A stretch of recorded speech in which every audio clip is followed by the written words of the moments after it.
계속해서 마태복음 10장의 말씀을 우리가 함께 나누고 있습니다. 마태복음 10장은 예수님께서 당신의 제자들을 세상에 파송하시는 그런 장면을 우리에게 그려주고 있습니다. 시작은 아주 좋습니다. 10장 1절의 말씀입니다. 예수께서 그의 12제자를 부르사 더러운 귀신을 쫓아내며 모든 병과 모든 약한 것을 고치는 권능을 주시니라. 여러분, 완전 좋지 않습니까? 예수님이 그냥 파송을 하시는 게 아니라 엄청난 권세와 권능을 주셔서 파송을 하시는 것입니다. 지금까지 제자들이 예수님이 행하시는 그 놀라운 기적들을 보면서 야, 정말로 대단하다, 얼마나 놀라우면서도 내가 예수님의 제자라는 게 뿌듯하고 또 자랑스러웠겠습니까? 그러나 한편으로는 주님이 행하시는 그 놀라운 기적들을 보면서 또 그 능력이 부럽고 또 탐나기도 했을 것입니다. 그런데 지금 주님께서 제자들에게 그런 권능을 주시는 거예요. 주님이 행하시던 그 기적과 행하시던 능력과 똑같은 걸 주신다는 겁니다. 귀신들이 도망치고 또 병마가 떠나가고 하는 그거를 이룰 수 있는 능력을 지금 주님께서 제자들에게 주시는 것입니다. 제자들의 마음에 아마 말로는 다 할 수 없는 이 자부심과 자신감이 생겼을 것입니다. 야, 이제 나도 우리 주님처럼 귀신을 내쫓고 병든 자들을 일으킬 수 있겠구나, 아주 신이 났을 것입니다. 그런데 그런 그들을 향해서 주님이 뭐라고 하십니까? 능력을 행하는 그것 이전에 이것을 외치라는 것입니다. 자, 7절 말씀, 가면서 전파하여 말하되 무엇이 가까이 왔다? 천국이 가까이 왔다.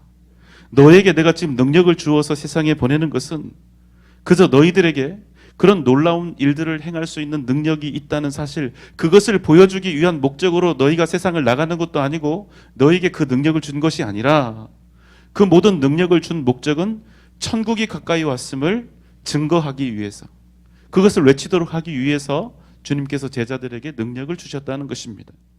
자, 그런데 마태복음 오늘 우리가 읽은 이 10장에서는 생략된 메시지가 있습니다. 원래는 이거죠. 마태복음 4장 17절 말씀입니다. 이때부터 예수께서 비로소 전파하여 이르시되 회개하라 천국이 가까이 왔느니라 하시더라.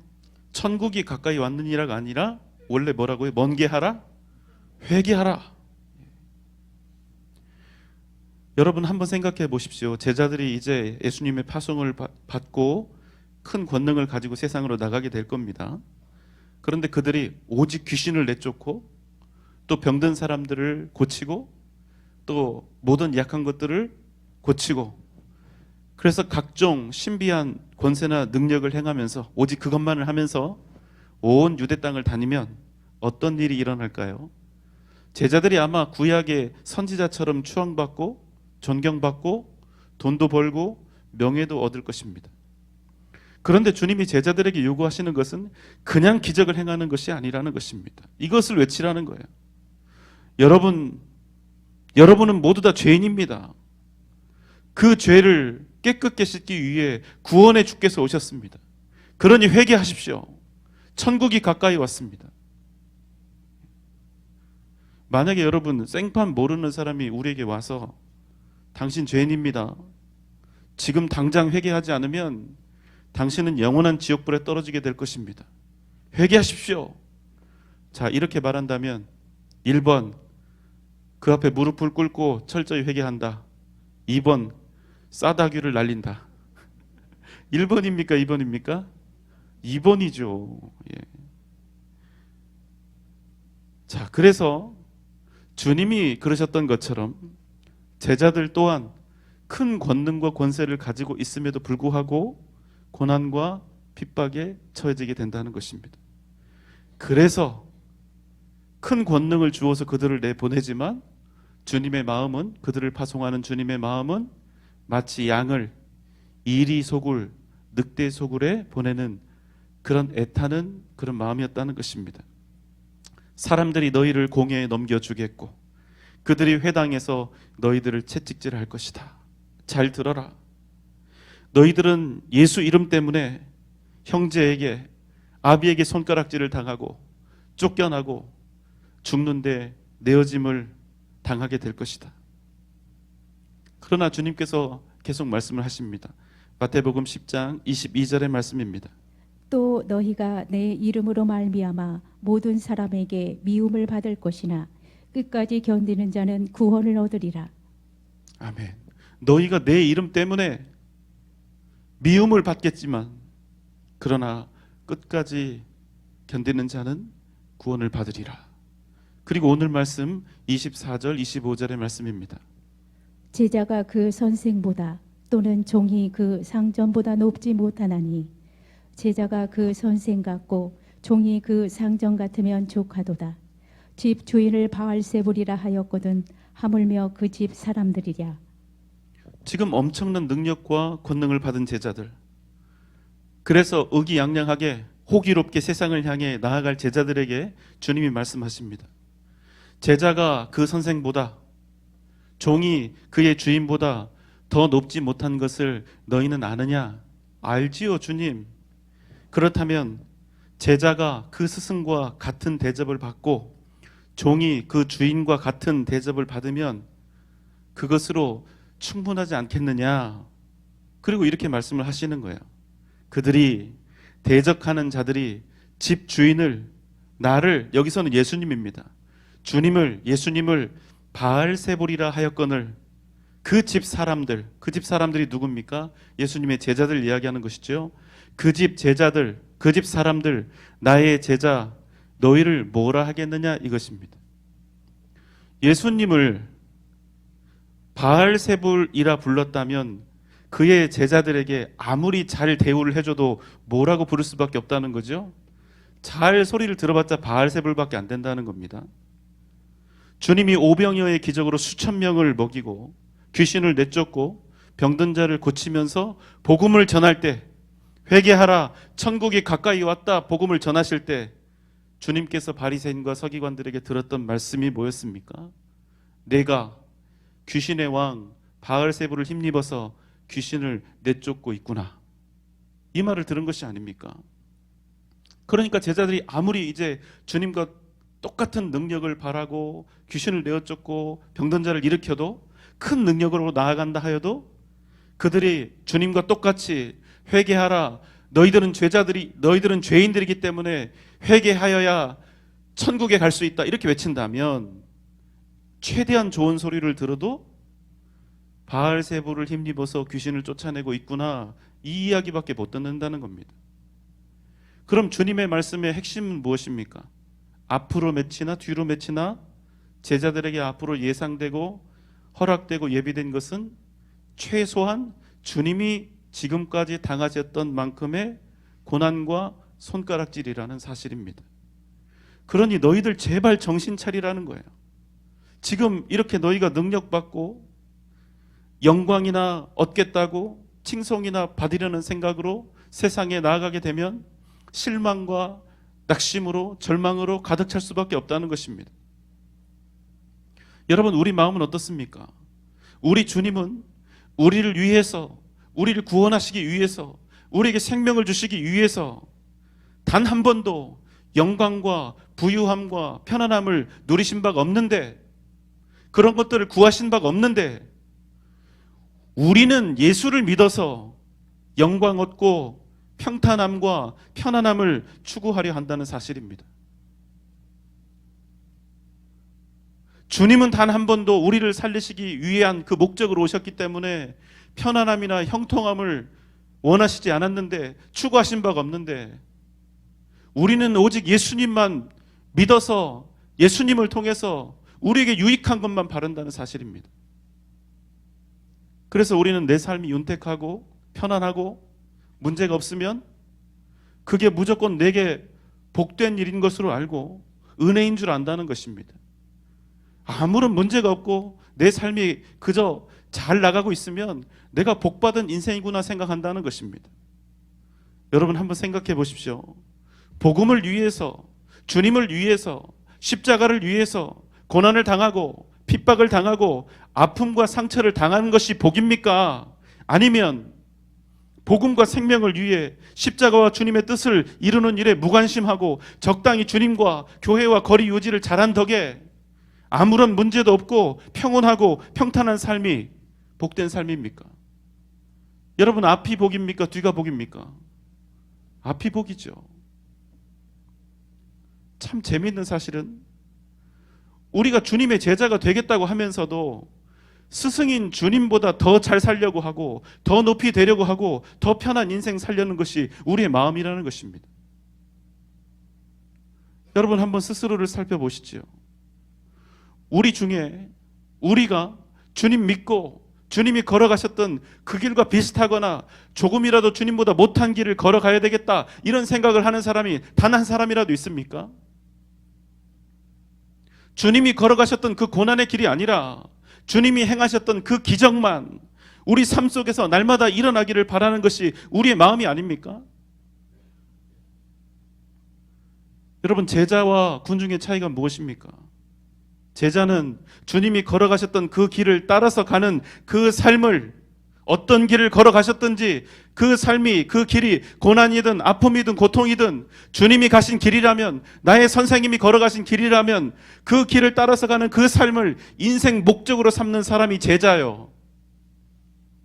군중은 주님이 행하시는 기적 속에 그저 안주하면서 유익할 때는 따르고 해로울 때는 가차없이 주님으로부터 돌아서는 자가 바로 군중이 된다는 것입니다.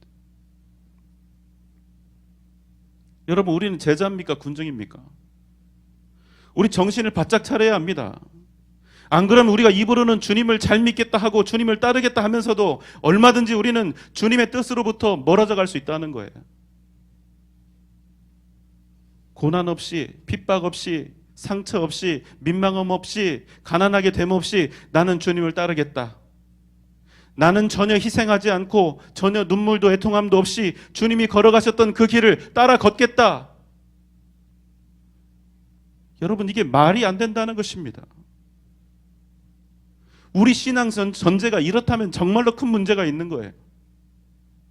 이런 전제가 있으면요, 믿음 생활할 때 자기 편한 대로 하려고 하고 자기 상황에 신앙 생활을 맞추려고 하고 하나님 중심, 말씀 중심, 교회 중심으로 우선하여 도무지 살 수가 없는 것입니다.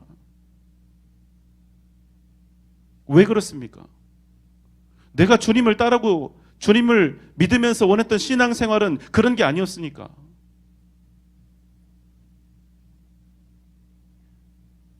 주님으로부터, 주님을 믿음으로 말미암아 우리가 무엇인가, 마음의 평안이든 물질이든 어떤 문제 해결이든 주님을 믿고 주님으로부터 얻을 유익만 생각했지, 우리가 정말로 주님이 원하시는 그 걸음, 주님이 걸어가셨던 그 길을 따라 걸어갈 때 반드시 필수적으로 받아야 할 고난과 핍박은 우리가 전혀 염두에 두지 않는다는 것입니다. 제자들이 능력받아서 나아가고자 했던 길은 이제 주님처럼 능력을 행할 수 있으니까, 기적을 행할 수 있으니까 그저 기쁨과 환희가 가득하고 형통과 문제 해결과 건강함과 평탄함이 가득한 그런 꽃길을 구하면서 나가려 했다는 것입니다. 그래서 그들을 향해 지금 주님은 한참 착각에 빠져있는 그들을 향해서 이렇게 묻고 계신 거예요. 너희들이 지금 걸어가는 길은 핍박과 시련이 있는 길이다. 능력이 나타나겠지. 그러나 능력뿐 아니라 그 이상으로 환난이 있다. 복음을 위해서 사는 길, 십자가의 은혜를 누리면서 살아가는 그 길은 그저 너희가 생각하고 원하는 그런 영광된 그런 꽃길이 아니다. 그래도 가겠느냐?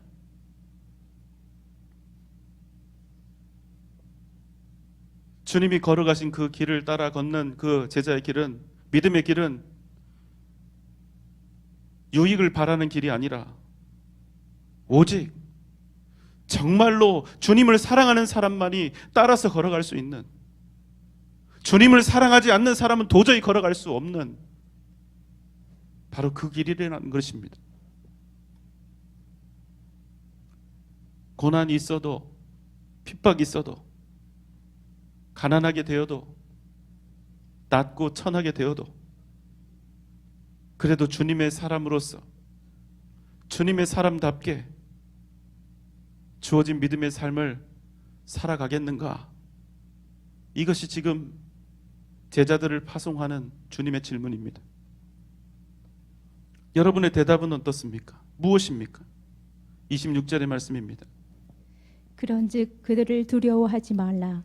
감추인 것이 드러나지 않을 것이 없고 숨은 것이 알려지지 않는 것이 없느니라. 그런즉 그런 일이, 그런 핍박이 너희에게 일어날 것인즉 그들을 두려워하지 말라. 감추인 것이 드러나지 않을 것이 없고 진정한 생명의 주인이 이 땅에 오신 구원의 주께서 반드시 드러날 때가 올 것이며 복음만이 생명이요 진리인 것을 이 세상 모든 사람이 깨닫는 날이 반드시 이 땅 가운데 오리니 너희를 핍박하고 너희를 고통스럽게 하는 자들을 인하여 두려워하지 말라. 27절 말씀입니다. 내가 너희에게 어두운 데서 이르는 것을 광명한 데서 말하며 너희가 귓속말로 듣는 것을 집 위에서 전파하라. 아직 주님의 때가 이르지 아니하였습니다. 제자들조차도 지금 주님이 어떤 분인지, 또 복음이 어떤 그런 뜻과 의미를 가지고 있는지 제자들도 모릅니다. 나중에 십자가에 달려 죽으신 후에 사흘 만에 부활하신 주님을 다시 만나고 나서야 복음의 의미, 그 복음의 능력을 그들이 깨닫게 되었다는 것이죠. 그래서 주님은 때가 이르기까지 복음에 대한 그 이야기를 모든 것을 해주지 않습니다. 모든 것을 알리지 않습니다.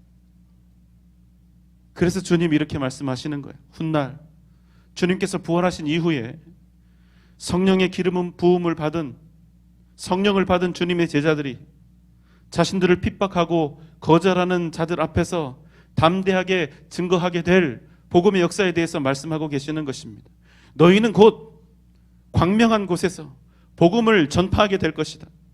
그때가 오면 담대하게 모든 사람들이 다 들을 수 있도록 지붕 위에 올라가서 복음을 증거하라. 28절 말씀입니다. 몸은 죽여도 영혼은 능히 죽이지 못한 자들을 두려워하지 말고 오직 몸과 영혼을 능히 지옥에 멸하실 수 있는 이를 두려워하라. 주님께서 우리에게 끊임없이 말씀하시는 것이 하나 있습니다. 그것은 두려워하지 말라는 것입니다. 만약 너희가 정말로 살아계신 하나님, 전능하신 하나님을 믿는다면 두려워하지 말고 평안을 누리라는 것입니다. 여러분, 그럼 두려움은 무엇을 말하는 것입니까? 사전에 두려움은 이렇게 의미풀이가 되어 있습니다. 꺼려하거나 무서워하는 마음을 갖다. 이건 일반적인 두려움에 관한 것이죠. 두 번째 의미는 상대를 공경하고 어려워하다. 우리가 성경에서 경외하다라는 그런 말로 표현할 때 이 두 번째 두려움의 의미를 우리가 사용합니다. 그러면 여러분, 두려움이라고 하는 그 의미는 좋은 것입니까? 나쁜 것입니까? 두려움 그 자체는요, 사실은 나쁜 것이 아니라 가치 중립적인 것입니다. 그 두려움이 무엇을 두려워하느냐에 따라서, 무엇을 어떻게 두려워하느냐에 따라서 좋은 두려움이 될 수도 있고 나쁜 두려움이 될 수도 있다는 것입니다. 그렇다면 여러분, 우리는 무엇을 두려워해야 하고 또 무엇을 두려워해서는 안 될까요? 우리가 이 부분에 대한 경계를 정확하게 설정하지 않으면 우리는 망망대해에 떠있는 부표처럼 계속해서 흔들릴 수밖에 없는 것입니다. 용인에 가면 에버랜드라고 하는 놀이동산이 있는데요, 제 아들하고 상당히 많이 갔었던 곳입니다. 뭐 전국에 놀이동산 많이 있지만 그래도 거기 가야 할 수 있는 게 있는데 바로 사파리 월드라고 하는 곳입니다. 거기 가면 이렇게 방탄으로 된 특수 차량을 타고 직접 사자들 코앞까지 가서 사자들을 만날 수가 있습니다. 사자들이 그 유리창을 이렇게 핥기도 하고 앞발로 때리기도 하고, 그런데 전혀 문제가 없습니다. 왜냐하면 안전하기 때문이죠. 여러분, 저 사파리 차량을 타고 사자를 만났을 때 우리가 두려워할 필요가 있을까요? 없을까요? 전혀 없습니다. 하나도 두렵거나 무서운 상황이 아니기 때문이죠. 그러나 여러분, 며칠 동안 아무것도 먹지 않은 굶주린 사자 앞에 던져지는 일은 완전히 다른 일입니다. 굶주린 사자와 굴 동일한 공간 안에 던져진다면 여러분 마음이 어떻게 되실까요?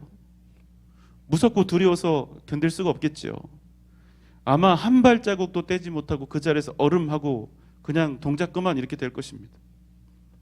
평생 절대로 하고 싶지 않은 정말 떨리고 두렵고 무서운 그런 경험이 될 것입니다. 그런데 여러분, 굶주린 사자들이 있는 굴에 제 발로 걸어 들어간 사람이 있습니다. 누굴까요? 다니엘입니다. 그가 무슨 대단한 담력을 가지고 있어서, 그가 특별한 능력을 가지고 있어서 굶주린 사자들에게 담대히 들어간 것이 아닙니다. 바벨론 다리우 왕 때 그 땅에 3명의 총독이 있었습니다. 그런데 왕이 다니엘을 보니까 그의 지혜가 너무나 뛰어났기 때문에 그를 모든 고관들과 총독들 중에 가장 빼어난 자리에 앉히고 그로 하여금 나라를 다스리도록 하고 싶었습니다. 자, 그 일 후에 어떤 일이 벌어졌냐면 다니엘의 정적들이 그를 죽이고 싶어 하는 것입니다. 바벨론 사람도 아니고 노예로 잡혀온 주제에 지금 총리 중에서도 가장 높은 총리가 되다니 도저히 용납할 수가 없는 것입니다. 그래서 꾀를 냅니다. 다니엘 6장 7절의 말씀입니다. 나라의 모든 총리와 지사와 총독과 법관과 관원이 의논하고 왕에게 한 법률을 세우며 한 금령을 정하실 것을 구하나이다. 왕이여 그것을 곧 이제부터 30일 동안에 누구든지 왕 외에 어떤 신에게나 사람에게 무엇을 구하면 사자굴에 던져 넣기 한 것이니라. 그리고 아무도 그 법을 고치지 못하도록 그 조서에 왕의 어인을 딱 하고 찍은 겁니다. 30일 동안 그 누구라도 왕 외에 신이든 사람이든 무엇을 구하거나 또 그 앞에 엎드리면 그 사람은 사자굴에 던져지는 것입니다. 그런데 다니엘 어떻게 했습니까? 그는 하나님을 섬기는 사람이었죠. 이 조서에 왕의 어인이 찍힌 것을 분명히 알고 있음에도 불구하고 그는 평소에 기도하던 대로 예루살렘을 향해서 하루 3번씩 무릎을 꿇고 기도하며 하나님께 감사한 것입니다. 그래서 결국 어떻게 되었습니까? 그가 사자굴에 던져지게 된 것입니다. 다니엘은 여러분 자신이 죽을 줄 알면서도 하나님께 기도하기를 멈추지 않았습니다. 어떤 기도였습니까? 다니엘 6장 10절 말씀입니다. 다니엘이 이 조서에 왕의 도장이 찍힌 것을 알고도 자기 집에 돌아가서는 윗방에 올라가 예루살렘으로 향한 창문을 열고 전에 하던 대로 하루 3번씩 무릎을 꿇고 기도하며 그의 하나님께 감사하였더라. 여러분 하루에 3번씩 기도하는 게 그게 뭐라고요? 3번 할 거 2번 하고 2번 할 거 1번 하고 사람들 다 보이는 데서 기도하지 말고 입을 뒤지고 쓰고 기도하면 되는 거 아닙니까? 하나님께 3번 기도하는 게 그게 뭐라고요? 여기에 목숨을 겁니까? 도대체 지금 자기가 당한 상황이 뭔지도 모르고 하나님께 왜 감사 기도를 드리고 있는 것입니까? 여러분 이게 도대체 무슨 상황이에요? 그래서 다니엘이 결국 어떻게 되었습니까? 굶주린 사자들이 있는 그 굴에 던져진 것입니다. 여러분 왜 다니엘이 사자굴에 던져졌는지 아십니까? 그것은 그가 정말로 두려워해야 할 분을 그가 두려워했기 때문에 그렇습니다. 굶주린 사자들 앞에 던져지는 것은 생각하고 싶지도 않은 끔찍한 일입니다. 너무나 무섭고 떨리는 일이지요. 그러나 다니엘은 그럼에도 불구하고 사자굴 속으로 들어갈 수밖에 없었다는 것입니다. 왜냐하면 살아계신 하나님을 훨씬 더 두려워했기 때문입니다. 내 몸이 사자들에게 찢기고 죽임을 당한다 할지라도 살아계신 하나님, 전능하신 하나님, 구원과 생명의 역사로 능히 나를 구원하실 하나님을 진정 두려워하는 삶을 살았기 때문에 다니엘은 이 사자 따위와는 비교도 할 수 없는 진정한 두려움과 경외의 대상이신 하나님을 배반할 수가 없었던 것입니다. 그래서 주님은 말씀하십니다. 마태복음 10장 28절의 말씀입니다. 몸은 죽여도 영혼은 능히 죽이지 못하는 자들을 두려워하지 말고 오직 몸과 영혼을 능히 지옥에 멸하실 수 있는 이를 두려워하라. 여러분, 세상은 절대로 녹록지 않습니다. 절대로 만만치 않습니다. 우리가 믿음으로 굳세게 나아가려고 하면 세상은 그것보다 훨씬 더 강하게 우리를 옥죄어 옵니다. 이 땅에서 우리가 호흡하고 살아가는 동안 세상은, 또 세상의 사람들과 우리가 만나게 되는 수많은 상황들은, 그 모든 상황들은 우리를 가장 두렵게 만들 수 있는 가장 동기요 이유가 될 수밖에 없습니다. 우리 중에 그걸 모르는 사람은 아무도 없습니다. 그래서 우리가 자꾸만 세상 앞에 무릎을 꿇고 자꾸만 세상과 타협하는 것입니다. 우리가 어떻게든 믿음으로 살아보려고 하긴 하죠. 그런데 지금보다 조금이라도 더 믿음으로 살아보려고 하면 우리는 반드시 무엇인가를 내려놓아야 한다는 것입니다. 그냥 되지 않습니다. 돈을 내려놓든지 시간을 내려놓든지 내 모든 시간들에 대한 자유를 내려놓든지 인간관계를 내려놓아야지 세상에 있는 모든 것들, 내가 원하고 바라는 것들 다 손에 쥔 채로 하나님 앞에 더 나아갈 수가 없다는 것입니다. 그것들을 다 누리고 다 소유하면서 동시에 하나님을 겸하여 얻을 수는 없다는 것입니다.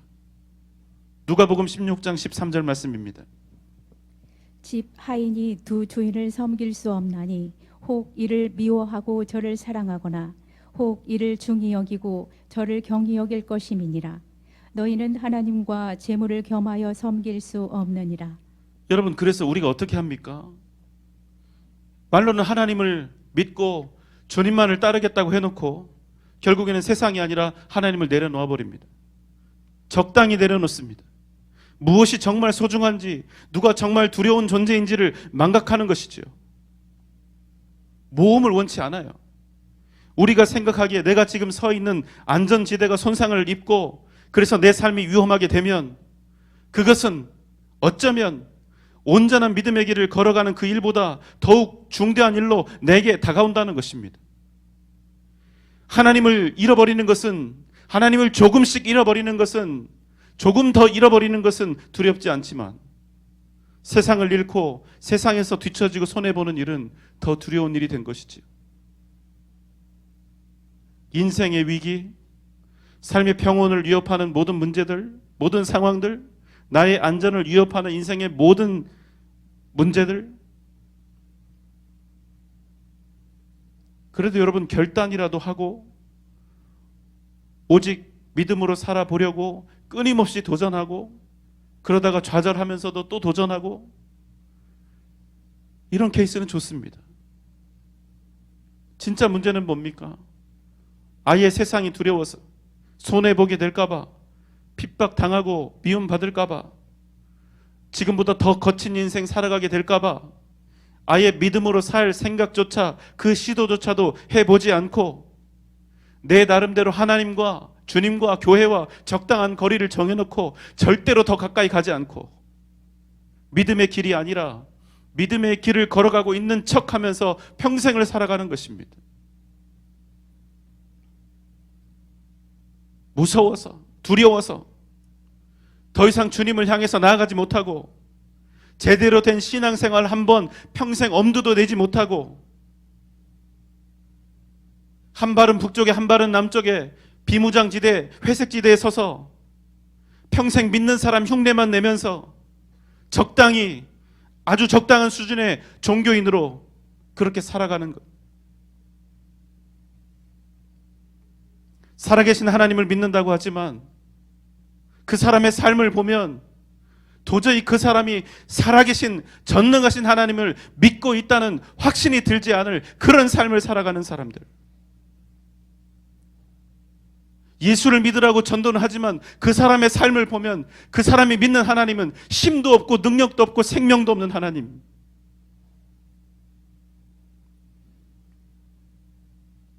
여러분, 우리가 날마다 고백하는 하나님은 어떤 하나님입니까?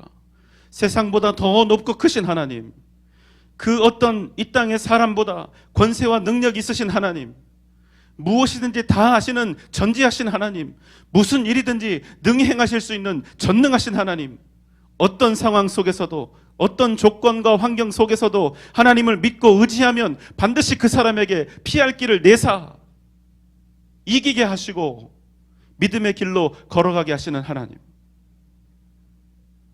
우리가 날마다 고백하는 하나님은 이런 하나님인데, 여러분 정작 우리의 현실은, 우리가 우리의 삶을 통해서 증명하고 있는 하나님은 어떤 하나님입니까? 우리가 믿는다고 이야기하는 하나님과 우리가 실제 믿고 있는 하나님은 전혀 다른 하나님이 아닙니까? 우리가 믿는 하나님이 정말 전지전능하신 하나님이시고, 그런데 그 전지전능하신 하나님이 우리를 살리시기 위해서 당신의 생명마저도 아끼지 않으신 우리의 아버지시라면, 여러분 우리의 삶이 현재와 같을 수는 없지 않겠습니까? 우리가 믿는 하나님이 정말 전능하신 살아계신 하나님이 맞는지요? 우리의 일상, 우리의 사업, 우리의 환경, 우리의 가정, 우리의 직장, 우리의 기본적인 의식주, 최소한 먹고 사는 것도 책임져 주시지 못하는 하나님인 경우가 너무나 많습니다. 그래서 우리는 하나님 두려워하며 살지 않고 세상을 두려워하면서 적당히 하나님 믿고 적당히 예수 따르고 세상 두려워하면서 살아간다는 것입니다. 절대로 평생 하나님 중심, 말씀 중심, 교회 중심의 삶을 살아갈 수가 없어요. 나 중심의 삶이고 이성과 합리 중심이고 세상 중심으로 살면서 내 하고 싶은 대로 일단 다 하고 적당히 내가 누리고 싶은 거 하고 싶은 거 다 하고 남는 물질, 남는 시간, 남는 이성과 합리성으로 그제서야 하나님을 섬기겠다고 하는 것입니다. 그래 놓고도 우리가 가장 많이 쓰는 단어 중에 하나가 헌신과 충성입니다.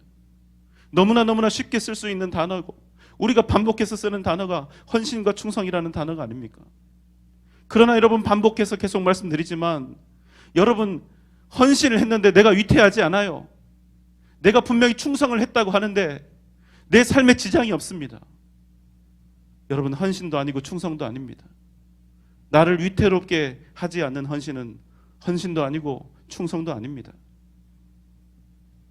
내 인생에서 아무것도 포기하지 않고 아무것도 내려놓지 않고 내가 생각하는 안전한 범위 안에서 세상살이 무섭지 않도록 세상살이가 두렵지 않은 그런 범위 내에서 주님 앞에 헌신한 것을 우리가 헌신했다고 말할 수는 없는 것입니다.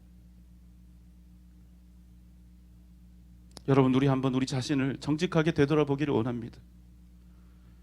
우리는 무엇을 두려워하면서 살고 있습니까? 세상입니까? 아니면 하나님을 두려워하며 살고 있습니까? 하나님께 충성, 헌신, 평생 주님께 영광을 돌리면서 살겠다는 날마다 그 고백을 하고 있는 당신의 자식들이 세상 무서워서 주일 성수도 제대로 못하고 직장도 마음대로 고르지 못하고 시간 없다고 제자 훈련도 못 받겠다 하고 온전히 하나님 중심, 교회 중심 삶도 살지 못한다는 거예요. 하나님께서 이런 우리의 모습을 보시면 얼마나 기가 막히고 답답하실까요?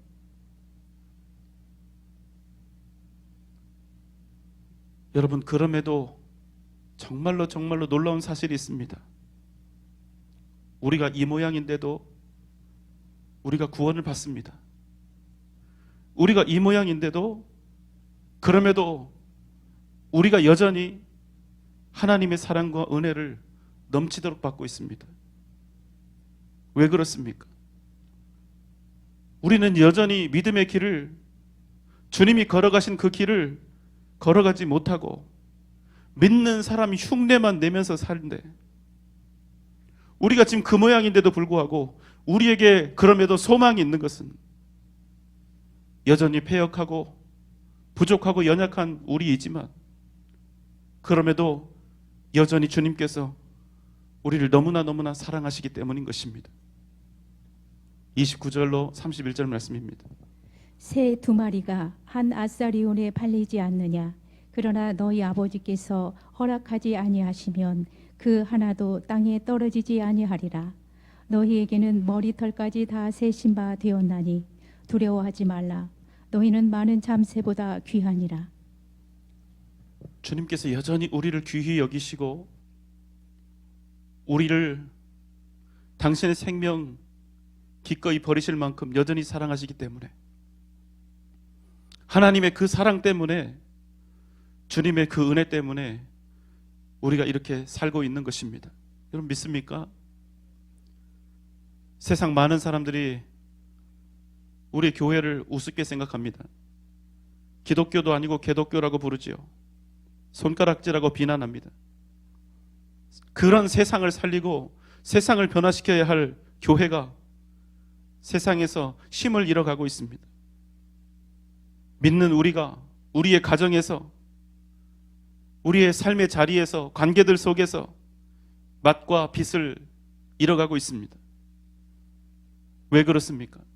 단지 우리가 가진 것이 없고 힘이 없어서 그렇습니까? 그렇지 않습니다. 우리가 온전히 하나님을 두려워하는 삶을 살고 있지 않기 때문에 그렇습니다. 하나님의 말씀대로 순종하며 살지 않는 일을 우리가 두려워하지 않아요. 오직 하나님만을 의지하며 살지 않는 그런 인생을 두려워하지 않는다는 것입니다. 하나님도 두려워하지 않고 하나님의 말씀대로 살아가는 그 일, 말씀대로 살아가지 못하는 우리의 삶을 보면서, 그 형편을 보면서도 두려운 마음이 들지 않는 우리를 통해서, 여러분 과연 하나님의 그 놀라우신 은혜와 능력과 역사하심이 온전히 나타날 수 있을까요? 그것을 바라면 우리가 이상한 사람들 아닐까요?